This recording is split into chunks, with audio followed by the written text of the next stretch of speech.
Hey everyone, it's Marshall. Today you'll hear OnDeck CEO Erik Torenberg interview Emil Michael, Uber's chief business officer during their hypergrowth period from 2013 to 2017. While he was there, Uber grew from 250 to 15,000 employees and raised $15 billion. He shares the lessons he learned and the systems he built during this Blitzscaling with Erik. For more tactical episodes like this, you can listen to Execs wherever you find your podcasts. Another part of this episode focuses on what exactly a chief business officer actually does. If this kind of work is interesting to you, check out OnDeck Business Development, a new program for business development and partnership leaders who want to accelerate long-term growth through strategic partnerships and level up their careers alongside a handpicked network of leaders. Spaces in the program are limited, and the next cohort kicks off on May 19th. To learn more, visit beyonddeck.com/BD. Hey everyone, this is Erik Torenberg, and you're listening to Execs by OnDeck.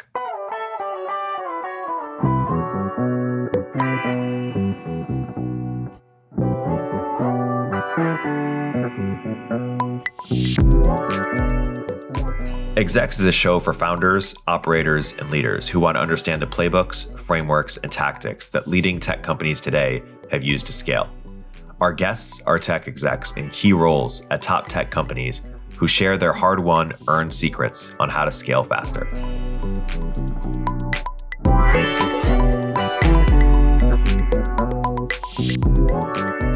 Emil Michael was the chief business officer at Uber during their hyperscale period from 2013 to 2017. In this episode, Emil shares crucial lessons from Uber. He details how and why to develop an ambitious blitzscaling mentality from day one, imparts specific tactics learned from launching Uber in China, and advises patience when it comes to hiring execs. Emil, when you look back at the arc of your career, the various experiences that you've had, what is sort of the threads that you've kept on pulling, or the through line between them in terms of what's garnered your interest and where you've chosen to spend your time? And I'm also curious how you'd sort of define the expertise or sort of different intersection of expertise that you've developed along the way. I would say that, the consistent thing I'm looking for when I'm,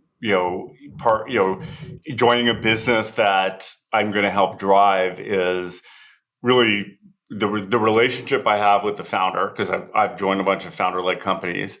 And is that going to be productive? Am I going to enjoy it? Am I going to learn? Are we on the same page ambition-wise? Are we complementary from a skill set standpoint? And that's been, for me, the most important thing. Obviously, the business, and is it a good business or interesting business, is a close second. But I joined Clout. I had some things that didn't really sort of take off. So I've been wrong on number two, but I've never been wrong on number one. I've always worked with great founders. And so that's been the consistent theme. And I do a lot of work before I join a company, whether it's sort of referencing them, the people. Some would say I take a long time to decide. Travis would say that because he recruited me for like a year and a half. I wish I had that year and a half back because I would add an extra zero. But that's been the consistent theme. On how would I describe where I sit in these orgs? It's not as common nowadays, but it used to be sort of a Chinese business model thing. In China, sort of Alibaba, Tencent, all these companies have a CEO founder and a kind of vice chairman, chief business officer. They have Jack Ma and Joe Tsai, Pony Ma and I forget to say Martin Lau. So you have these sort of business and product tech sort of leaders. So I'm a business guy, and what that's evolved to over time has been fundraising for private companies, M&A, strategic partnerships. And then sometimes I'm incubating businesses within the business. So I built Uber for Business, or I'd run geographies like Uber China or whatever. And it's sort of like, I call it the venture capital arm of companies, investing in new ideas, being on the cutting edge of partnerships that are driving, value creation in the business, raising money, which I've done a lot of now.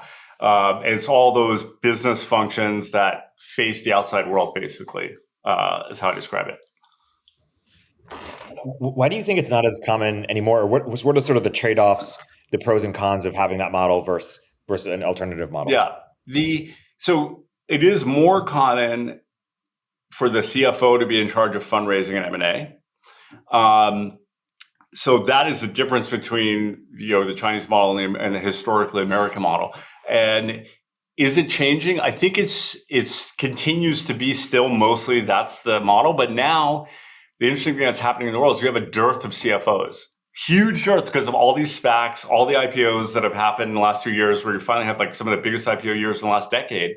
So all the CFOs have been sucked out into these companies. And now, I think people might look at chief business officers again as like, okay, well, maybe that's it. And I can have a VP finance or SVP of finance cover the controller, treasury, and accounting functions, and have this sort of M&A and fundraising and strategic investment, strategic partnership functions and a chief business officer. Trade-offs are, what are trade-offs? Trade-offs are, you have someone like, with my skill set out in the world, I'm meeting investors all the time. And my job is outside the company. It's out of the office. So you get some synergy with that, right? Or maybe I'm doing a strategic partnership and they want to add some money to a financing. So you add some efficiency on that and some skin in the game on these deep partnerships. What you lose is, just the CFO candidate who wants that job is a different candidate. Right. Makes sense. And are you seeing companies do less of the chief business officer role in general, or are they doing it, but it just has a different scope? They're doing it. Like I don't have a perfect view as to the industry, but I get a lot of calls of, hey, I want the next Emil from like 5-10 years ago. Can you help me find that person? And I'm like, well, here's they asked the same question you did. It's like, what is your scope? Like, what are the things you did? And they're like, I hadn't thought about that. So it's still kind of a newish thing. And I think sometimes what they're looking for is not necessarily a partner to do what I did, but like someone who's in the trench with them, who has broad perspective and broad responsibility across the company. And so it is true that culturally, CFOs and product and tech-oriented founders are not like culturally or personality-wise who are not in the trenches together. Like they're not natural partners. So they're looking for a partner that they actually want to spend time with and have a similar point of view on. So it goes very back and forth depending on the founder. Totally. I want to spend a bunch of time on sort of lessons from hypergrowth at Uber, but before that, I want to start with the cloud experience in the sense that you alluded to it not reaching its potential. Why do you think that was? Or maybe another question is, if you can go back in time and try to do anything differently, what might that have been, or any lessons from that experience? Yeah, I mean, cloud. The problem was we just didn't have a business model around the idea, right? It was the idea of something that measured one's clout / credibility / importance on social media actually is an interesting idea, even more so today than it was back then, because the noise of social media, especially on Twitter, is like, one random person says something, and who's that person to say that? This was a way of saying, well, that's fine for that person to say something, but they don't know anything about the subject. Here's the 10 other people who do. So the idea is a good idea. I just don't know how it's a profit-making idea. So that was always the problem. And I still think if you launch cloud today, it would have a life. It would have a life as a product feature, but not as a business. Yeah. No. Fascinating. And so in between cloud and Uber, I guess at a high level, what is sort of your philosophy of joining companies? You mentioned that you like to take a long time, but is it mostly founder driven? How are you thinking about the industries, or what's been your approach? Yeah, I mean, look, I'll never at this point join a non-founder driven company. Like the reason, and it's being a little bit sort of tarnished by sort of some of these stories these days of these sort of Jesus founder or whatever. It's not really like that. If you've been inside these companies, there's mad respect for the people who go through the hard work of starting them, and they do have an aura around them. But ultimately, the thing that makes that model work much of the time, is they have a long-term perspective. This is their invention that they've been thinking about how it extends and extends and extends for the next multiple decades. And that stick-to-itiveness, that long-term perspective, which is I'm building something that lasts, I'm not just being hired to financially engineer an outcome, is stuff I resonate with. It's mission-driven by definition. So that's really important. Now, are there bad founders? Of course. Are there founders who have bad ideas? Yes. So you spend your time finding the founders who have the vision that you share, have the values you share, have the business, ideas that you share. And that's really, for me, been the theme. Totally. When you first joined Uber, what was your expectation of how what your role was, and how it was going to evolve over time, or was it sort of exactly what you defined as it when you mentioned the CBO? Yeah, I love answering this type of question because Travis and I known each other for a while. We're friends, and we're sitting in a room. We're like, how do we define your role? And we both were like, you kind of want flexibility in your kind of partner. So we came up with this definition, which is you're the face to you're the external face of Uber. Not from a PR standpoint, but to other businesses. You're the external face to other businesses, which include investment firms and so on. And over time, we'll see what we put in that bucket. And so I was comfortable, I was 40 years old at the time, taking the risk of I don't exactly know, but it's like this stuff. And I'm going to just work hard and evolve and see what that becomes. And that synced with Travis's too, because it takes him a long time to trust people also. So that worked for both of us. But that's how it started. Yeah. One sentence. The external face for Uber to businesses worldwide. Wow. And as a prompt, Reid Hoffman came out with this book the other year called Blitzscaling, about how to grow really fast. Let's pretend that same title was written, by you or by, Travis or by kind of the early leaders of Uber. What do you think would be some of the positive takeaways or lessons that other companies can learn from Uber's success? I think there's so much good stuff there. I'll start by saying, the ambition to be global from day one was really rare before 2010. People, especially for a business that lived probably part in the digital space and part in the physical space, right? And so that ambition from day one was okay, you have to have a system for that. You have to have a blitzscaling mentality for that. And so thinking you want to be global actually helps you create this system for how you blitzscale. Because you're okay, well, we should be in the top 100 cities in the world. You're okay, they're so different. What are the commonalities? What are the differences? How do we playbook them? How do we create materials so that you can give it to someone and they can drop in a city and kind of know 70% of what they need to know? And so that was sort of one lesson. The other was, what are the adjacent businesses that are interesting, and when do you start them and when do you not? One would argue, I would argue that Uber Eats was started early and it made investors nervous, but it was the best idea we've had to start that adjacent sort of vertical alongside of ride sharing. I would argue also that investing in self-driving cars starting in 2013 was a bit early, right? Because the investment cycle, the regulatory cycle, all those cycles, that means you consume a lot of cash on the way up. So blitzscaling has its limits is the sort of second point, right?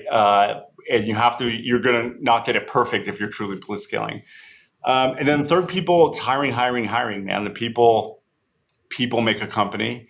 And when you're blitzscaling, if you let go of the quality type, it multiplies faster. So the actual culture and performance dilutes really fast in blitzscaling. So it's actually more important to keep your bar high there.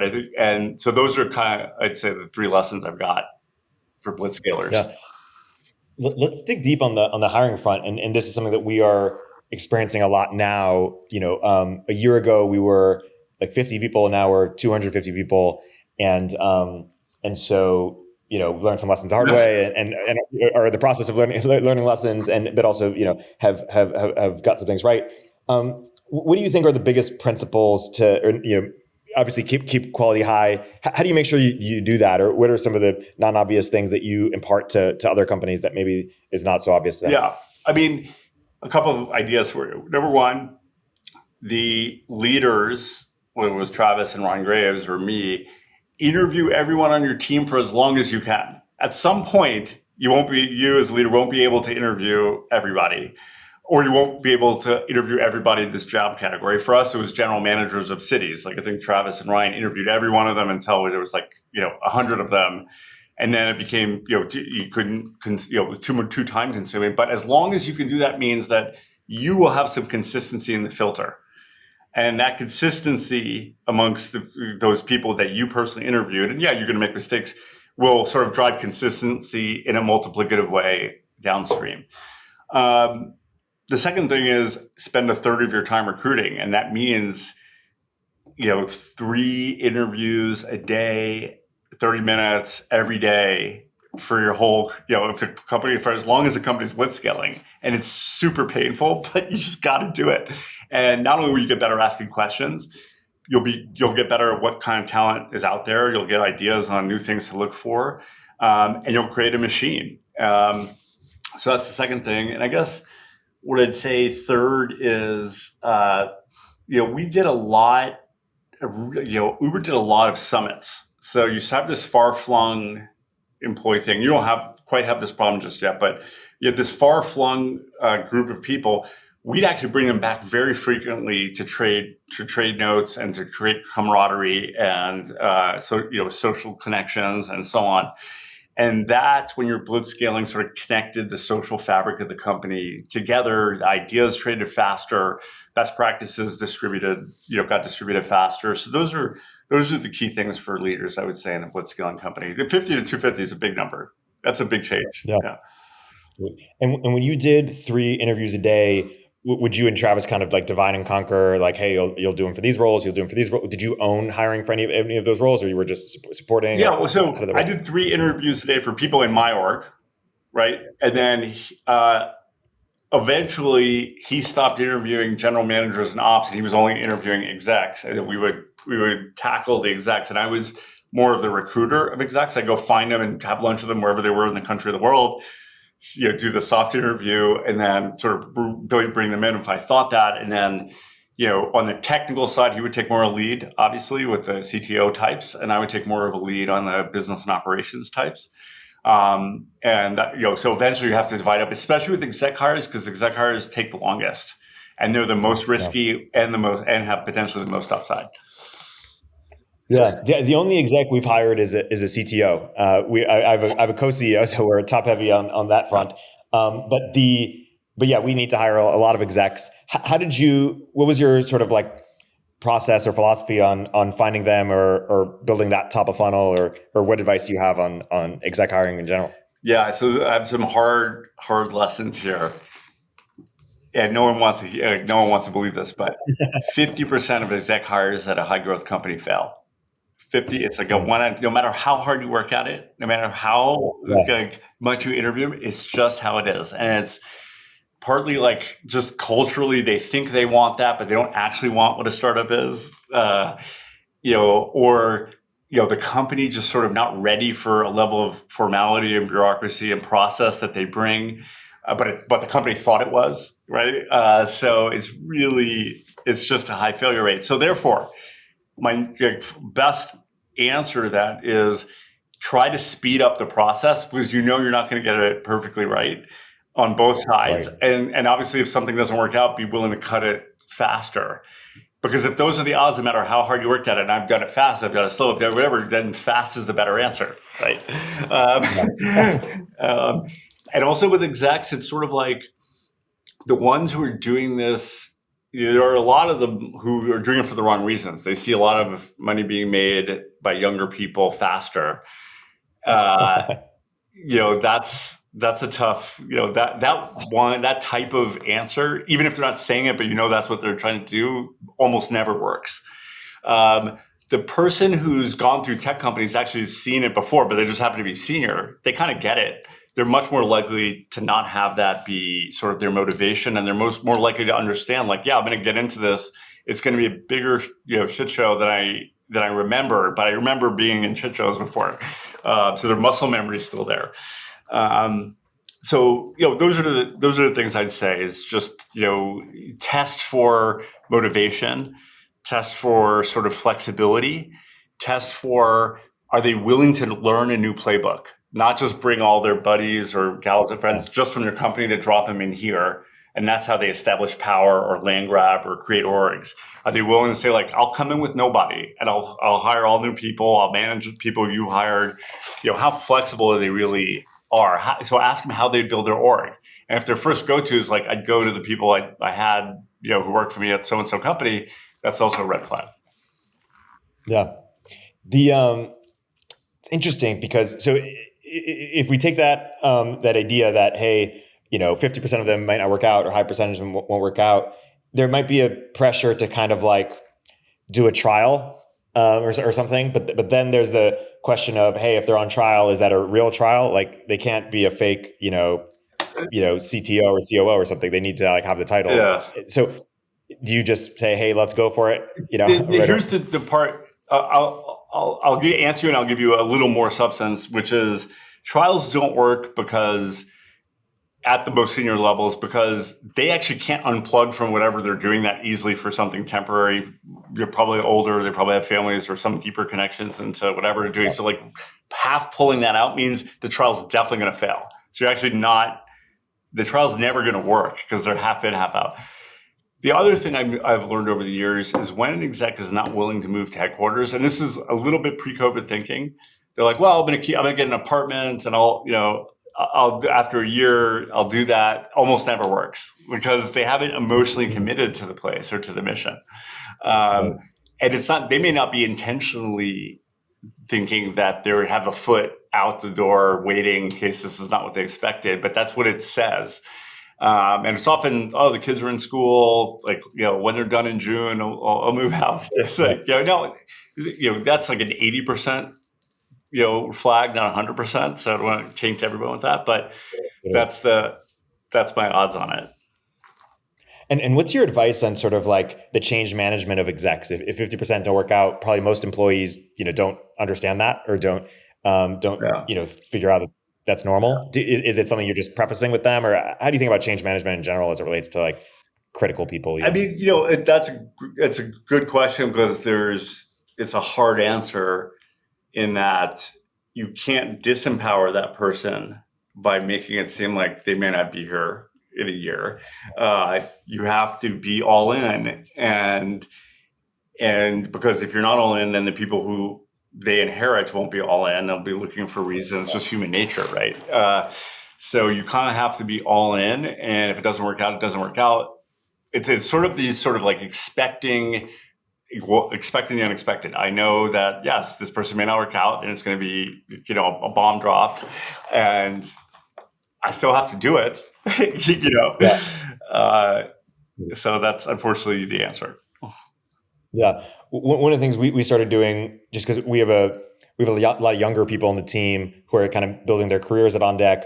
But then we have some people who've like one of our key leaders was at WeWork through sort of their journey, and just sort of sharing war stories of like, hey, what it looks like when you're obviously went way further than we have so far, but just the pros and cons of hypergrowth, yeah, and just kind of normalizing some of the chaos. Yeah, I mean, I do think the problems with hypergrowth, which are actually we're coming to a point where, because of the lessons learned on all these other companies that were imperfect, I actually think now there are lessons learned that could like make a company sort of more durable through its hypergrowth stage. And I would always say that, the business was going like this, a slope of 80 degrees, and the company building was going at like 60 degrees. And that means HR, legal, finance, manager training, the things that glue a company together and keep it from going off the rails.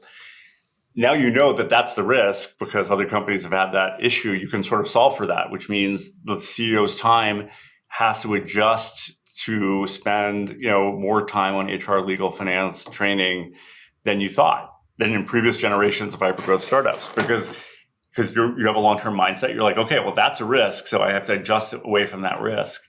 And I think, WeWork was obviously different than Uber in that, like, it wasn't clear that the business model worked at that valuation. right? There was Regis and these other office sharing companies. And yeah, we were sure it was a better business maybe, but at no point was it clear that the marks were valid. Whereas Uber had revenues and it had unit economics and had, churn, we had all the metrics.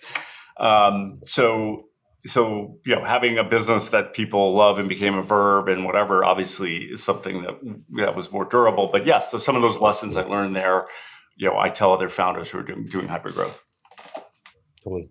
And on the exec side, do you have any advice for how to, you mentioned that you took a year and a half for all the people who are trying to get their Emil or their key exec, how to, convince them to do it sooner just because it takes so long, or what is sort of the key to closing? Key to closing.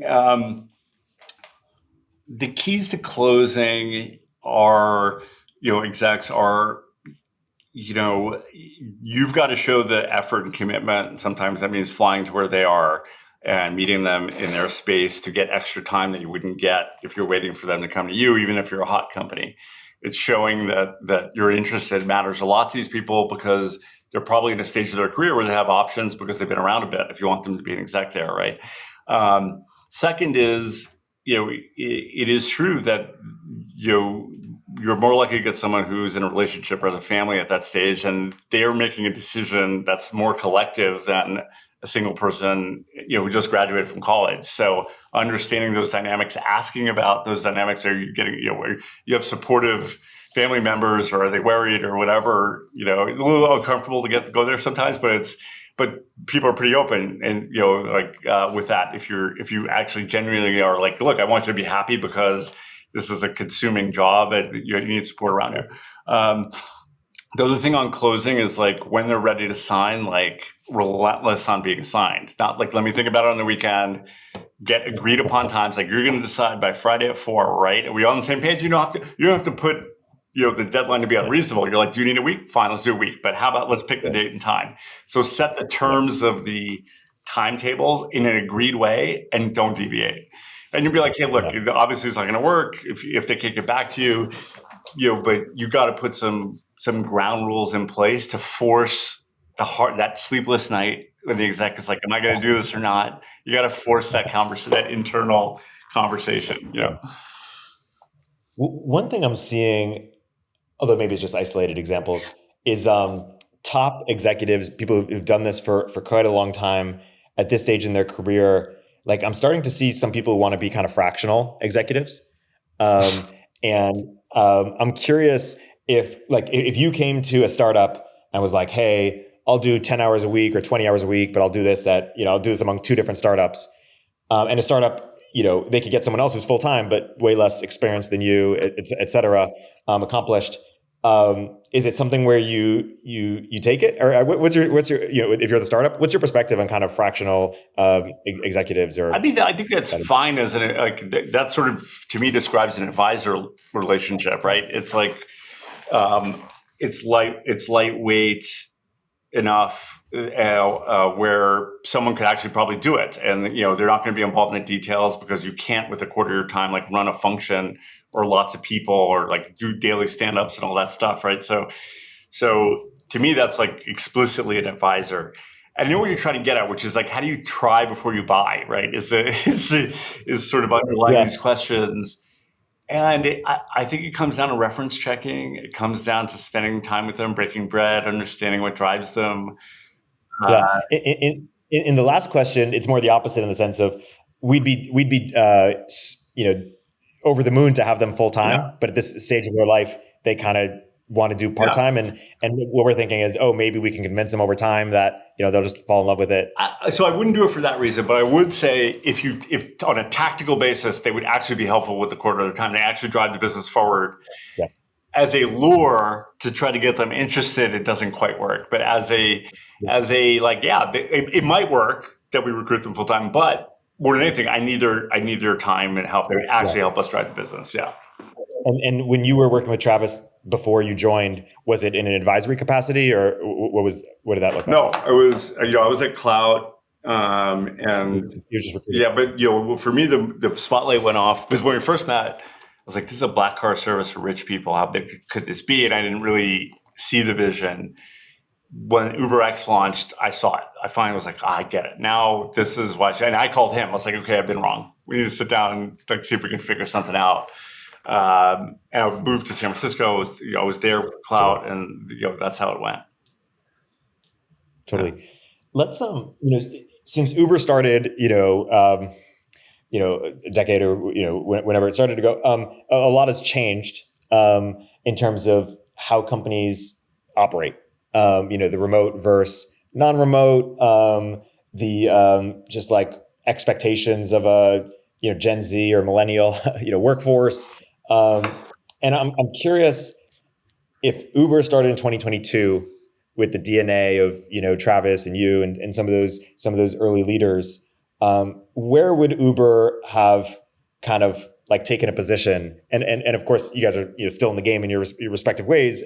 But what do you expect that would have looked like for Uber in terms of where it would have stood on some of these issues? It's a great question. I mean, it's one of the things we did believe in back when the company was started was quality of person first, location second. So we kind of had this mentality in the beginning of not for everyone, especially at the if you're CFO of this company that was like really big, you had to be at headquarters. But for most functions, you can have remote. So we thought that early because we were early users of Zoom. We had a global business to begin with, so the notion of communicating over video was sort of built into the business model. So that was one principle that would have survived, sort of been ahead of the game in today's world. I think it's interesting with the sort of work habits of the next generation. It would definitely be hard to sort of institute a hustle culture in today's environment to the extent we did.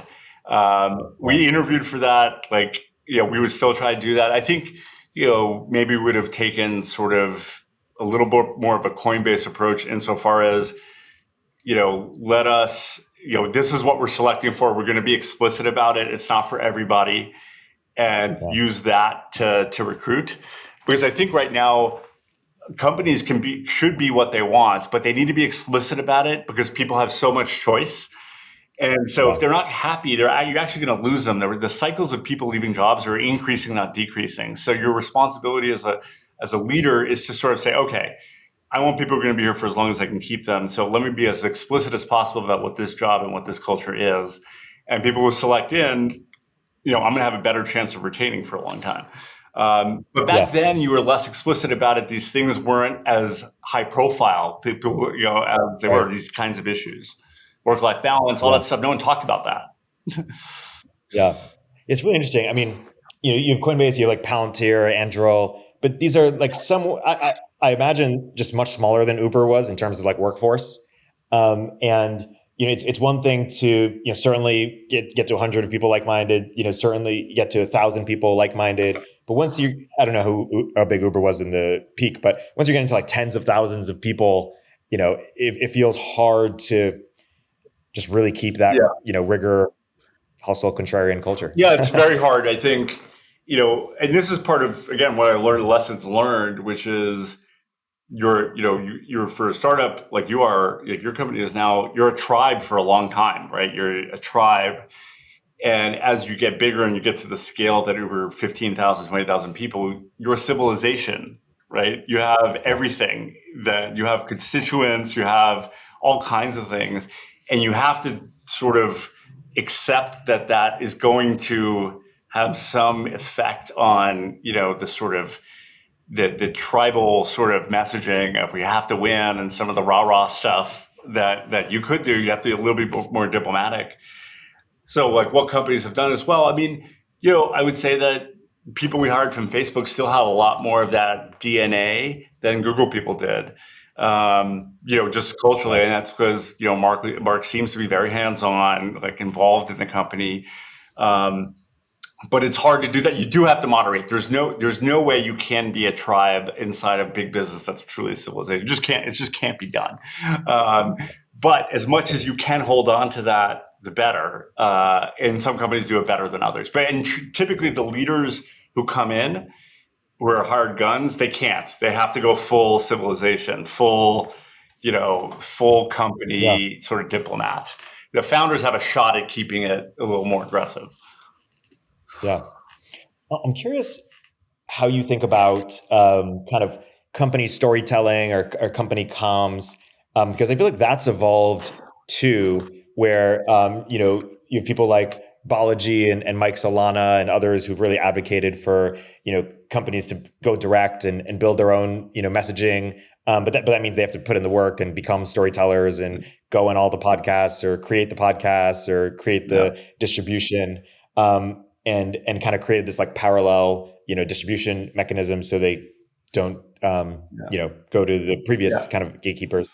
Do you think that's something that Uber would have done, or what's your stance on would have done today? What's your stance on that? Because my understanding was that Uber was fairly quiet or focused on the work itself rather than on the hype. Yeah, we did not do a great job of comms, obviously. And I think we did it in a much more traditional way, of the old school way. So my only answer is like, that didn't work. So yes, when we started the company today, I'd be like, yes, we got to try something different. And yeah, those things that you mentioned, podcasts and all that stuff's time consuming. So maybe it's not the CEO who does it. Maybe it's someone else. Like someone has to have that as a big part of their job, to communicate to the world what the company is and isn't. I think that one of the things I saw recently was that Mark Zuckerberg appointed this Nick Clegg guy to be president of, some division of Facebook, which includes communications. Maybe that's a version of that like he's going to be more visible and be someone who's in charge of doing all the things you're talking about, because someone has to do that work. But the sort of normal channels don't work because, as we know, media has changed dramatically, and therefore, you have to be telling your own message, or, you're going to be subject to sort of everyone else's filter on what you're doing, right? So I'm not an extremist on this stuff. I'm just more of companies have to adapt to a changing environment. Yeah, totally. And so at a high level, from what I'm hearing from you, if I were to like project, let's say in that book, the Blitzscaling book, here are the things that Uber, absolutely crushed, legendary company that other companies, can take on. And then just like any other success story, here are things that we wish we could have done differently. My understanding is what you might say is something along the lines of, hey, be more explicit, both internally and externally. Internally, what you stand for, even if it's, if it's not going to make everyone happy, that's even better, because it self-selects the right people, which is important as you scale. And then be more explicit, externally of, hey, we're not going to let other people tell our story or tell us what we stand for, or tell us, incorrect stuff about, how we're operating or what we're doing. We're not going to let that be like the final record without us having our voice. And maybe, and then of course, other things, like the things you said, another, pick the right investors or pick the right partners or whatever it is on that front. Would you edit anything there, or anything you'd add onto that? Yeah, I'd edit, or I'd say one thing is like, I think we'd tell the story differently just because that didn't work, not because I was like, I know what would work. So it's more of a reaction. But the one thing I would add, which I mentioned earlier in the conversation, is you have to make this shift toward big company, or let's call it diplomacy, change in language. Like, you just have to do it, and you should be ahead of it. We were behind it. So let me give you an example. One of our cultural values was stepping on toes. And that was what that meant. What we meant by that was we wanted younger people to be empowered to bring their ideas to senior people and be heard out. Like, demand that your idea be considered. It's just because someone has more tenure doesn't mean they're right. So, challenge conventional wisdom. Afterwards, like in 2017, that turned into something else, and it turned into this sort of like toe stepping as this physical act. You're like, no, that's not what it was. So you see, like, the things you did in your early days as a tribe, even just, it could be subtle language changes. There could be ways when you describe the same thing, kind of matter more than you think they do. And and you're appealing to a wider audience of people. You have a broader customer base, every driver, and so you have to kind of revert a little bit to the mean, as opposed, that you're serving in a way. Yeah, totally. I mean, we say a lot internally as well, this idea of like, what got you here won't get you there. But it's kind of hard to know when one starts and one ends and the other starts in terms of like, okay, we've been doing this whole time. It's been working. Now, I guess we could change it, but also like it's been working. So like what, that kind of. Look, I think you could go up until it stops working, but don't try to make it work when you know it's not working anymore. You're like, I want this to keep working. Sort of accept reality. I don't think you have to be, super ahead of it, but you have to be responsive to it. Maybe I should say at least. Yeah, and one thing, we've grown really fast recently, but we do have some people who've been here for quite a bit. We started On Deck in 2017. And company journeys are long, so we're nowhere near the end of the even first chapter. But I'm curious how you think about kind of the multiple, like different, kind of eras of Uber or of a company. And you have some people who will go the distance. A lot won't. And how you think about just like that process of a team changing or evolving, or where it's on a bottoms up or tops down level. How do you think about that? Yeah. I think employees, like over the three sort of eras I've been in tech, the likelihood that an employee goes the distance has decreased with every era, partially because there's a lot more money from venture capital going into new companies. There's a lot more founders, there's a lot more of everything, a lot more choice. So obviously one of the things that cures that is an increasing stock price, because people are like, okay, well, the first grant I got is worth more every year. Then the second grant I got continues to go. So like, you layer these vesting schedules on, so they have a long-term financial incentive that's plain and easy to understand. But then that means that you're succeeding, right, at doing the stock price. Every company goes through hard times though. So like, okay, what do you do during hard times? I mean, I think, you got to identify the people who are doing the distance, make sure you're doing the best to keep them. They're your best ambassadors. They're usually the magnets who attract other people with their missionary sort of outlook. And, one could say, well, that's, you're rewarding people who, really well because they've been with you longer. You're like, yeah, because, they're the heart and soul of this. They understand the culture. They're going to be the best recruiters. They're going to be whatever. So, but that's what you have to do. You have to really have a tight group around you and try to keep them as long as, and it can't just be money. It has to be sort of motivation. It has to be growth. It has to be opportunities you're helping them find. Like I would find them advisory gigs at other companies. Like, do you want to angel invest? Like as they started to do that, help them sort of expand their scope inside and outside the company. So they had a lot more attachment to the ecosystem of the company, and caring about that. I cared a lot about it, right? I would spend a lot of time with people, especially as they got toward, the midterm, 2, 3, 4 years into Uber, making sure I understood what they needed to go the distance and that I was doing it. So it was, and that's why your job as an entrepreneur turns into a management job, whether you like it or not, to a large degree, because you become dependent on these people and you need to put in the time as a manager and as a leader to actually understand and deliver these kinds of things, because that pays off in big ways if you're able to keep that core group motivated. Yeah, totally. I want to segue a bit into M&A, and I'm curious what your broad level advice for how you thought about M&A at Uber, and when you advise startups who are building M&A functions, what's really important to get right. M&A, buying companies, is hard to do in a private to private setting, because everyone's valuation is dependent on their last round, and sort of the argument of who's worth what, assuming you're not paying with cash, is like an ever-present argument. And therefore, you end up seeing a lot of talent acquisitions and small deals when a company's clearly failing, and they sort of bailing them out for tech. But in terms of a strong company buying another strong private company, it's really hard. So you just have to accept that the success rate on actually closing a deal is really hard. And then if you do close one, and that doesn't mean you shouldn't try. Like we tried to merge with Lyft many times and it was still the right thing to do. I wish we did it. We should have done it. It was this relative value argument that was sort of predominant.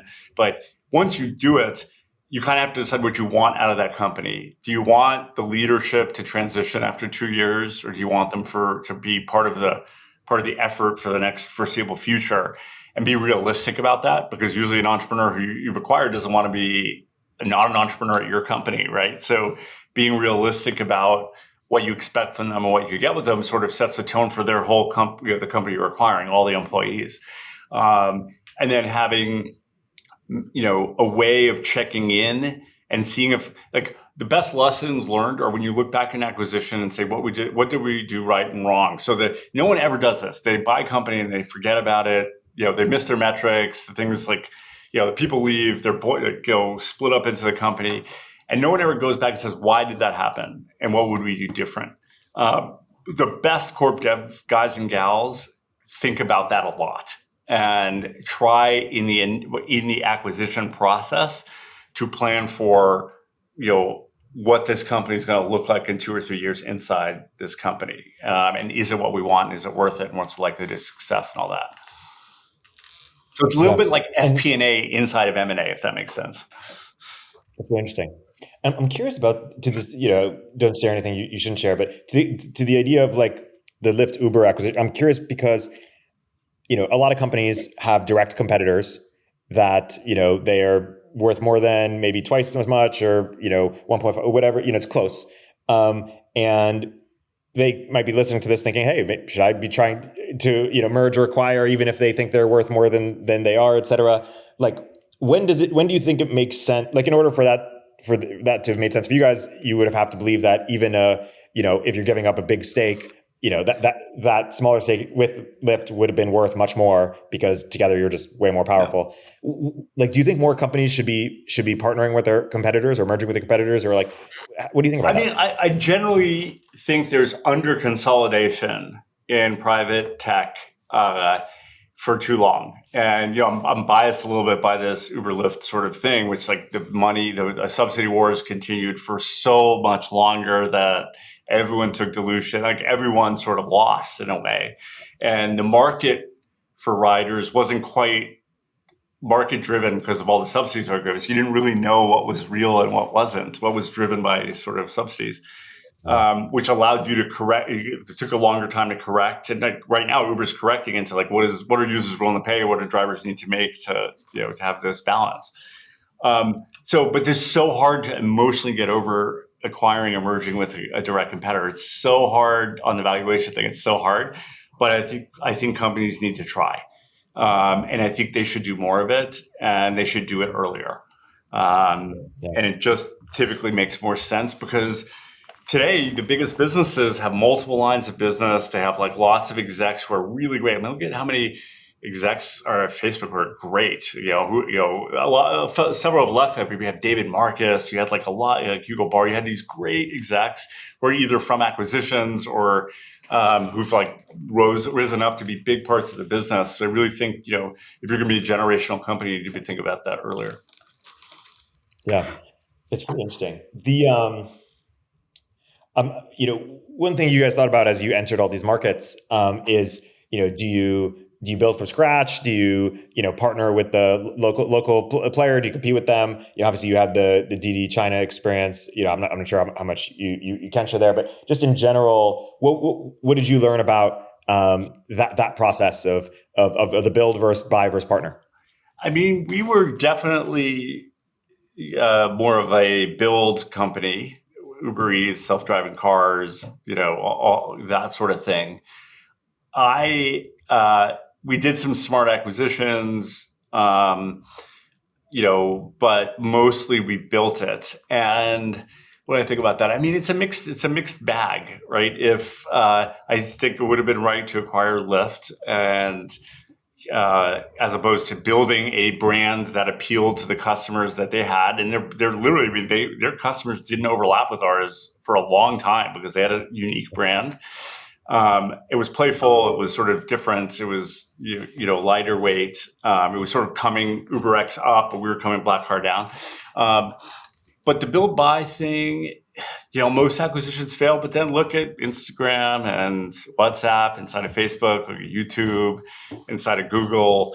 So it's just hard to have a one-size-fits-all approach on this. But when you're doing the build-buy analysis, be realistic.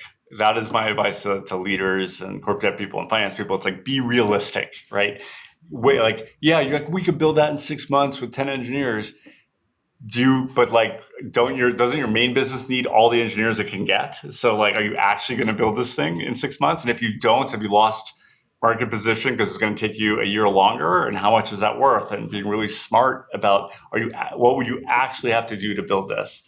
And if you haven't built that in your plan, and you don't do this acquisition, then build it into the plan, because that's what you want to do, right? It's sort of forcing the issue if you really want to build something, right, into the plan, and really being realistic about it. Yeah. And so when a company, let's say you're advising or you invested in a company and the company is lost its founder, and 5 years go by or 10 years went by and the founders moved on to other things or was pushed out or whatever it is, one answer could be, hey, it's over for you guys. Another answer could be, hey, what advice, have you, Satya, I don't know, Microsoft, there's some people who come in and turn a culture around or evolve it or do something different. What works there? What advice do you have for turnaround CEOs, I guess, or CEOs who are trying to lead companies to a new place? Yeah, I mean, the counter argument to the founder thing is Satya at Microsoft and Tim Cook at Apple, right? Apple wasn't a forced situation. It was sort of a succession situation. And they've been wildly successful. So what did they do? Well, on the Microsoft side, Satya decided it was going to be more open than closed, right? You're going to be able to get your Office apps on your iPhone. And that sort of shift in sort of thinking was the opposite of the Ballmer-Gates approach, which, again, the Ballmer-Gates approach may have been right at that point, but the world had changed with mobile, and Satya saw that, and he was right. So you kind of, in a way, you have to be right when you come in if you have a big idea, and then you have to relentlessly pursue it. His thesis was, we got to be more open. And he was right, and he had the sort of technical depth to do it, and he was inspirational. So he changed the culture.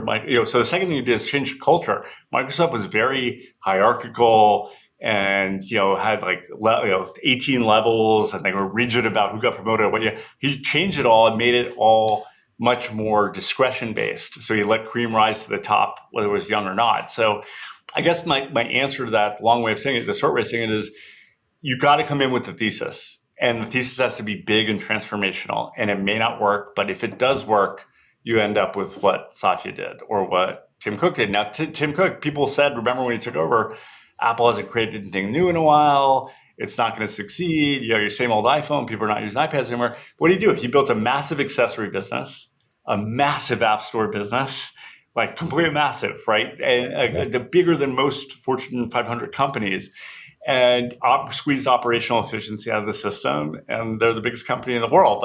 Have they invented the new HoloLens thing yet? Maybe not. But he took the business in a direction that worked. And so it's really having a strong point of view, I guess, is my question, is my answer. Yeah. Fascinating.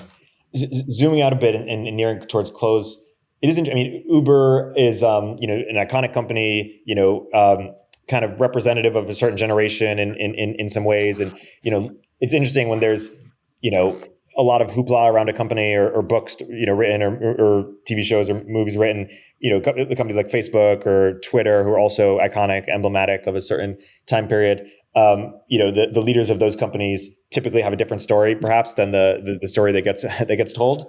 Do you feel any? Well, I guess two variations of the question. One is, do you feel any interest in telling your own version of the Uber story in some medium, or do you think that there will be a counter story told there?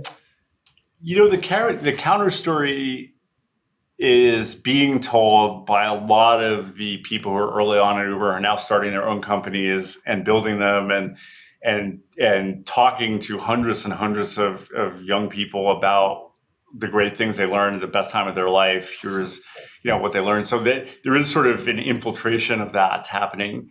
And then Uber Network's super strong, and I think it'll continue to get stronger. Do people care anymore is the question. I think if you looked at the stats and who bought the recent book or who's watching the show, it's like you could count it in the low hundreds of thousands of people in a country of 350 million people with a brand that maybe a couple billion people knew about. So and obviously since 2017, lots of other companies have realized that like workplaces have to be reformed, and like no company is immune from needing to change and adapt. So I think it's like, okay, there's a lot of, this is not that unique a story anymore. But I always reserve the right to tell it. But I haven't yet because we had to bake and see what was in retrospect. And I'd say the epilogue is being written now. The company is a shell of what it was, and so I know one of the investors used to say like we were on the right side of history when Travis and I left the company. You're like, I don't know about that. It looks like it's been the wrong side of history and it's played out. Yeah. Without trying to be defensive about it, that's my point of view on it. Yeah, no, totally. And in closing, do you have how are you spending your time now? How do you want to be spending do you have a next big act in you, or what's your North Star going forward? I mean, I have spent the last 4 years working as a kind of trying to mold my what I do around what Bill Campbell did for a lot of young entrepreneurs. He was my coach. He was Steve Jobs' coach. He was Larry Page's coach.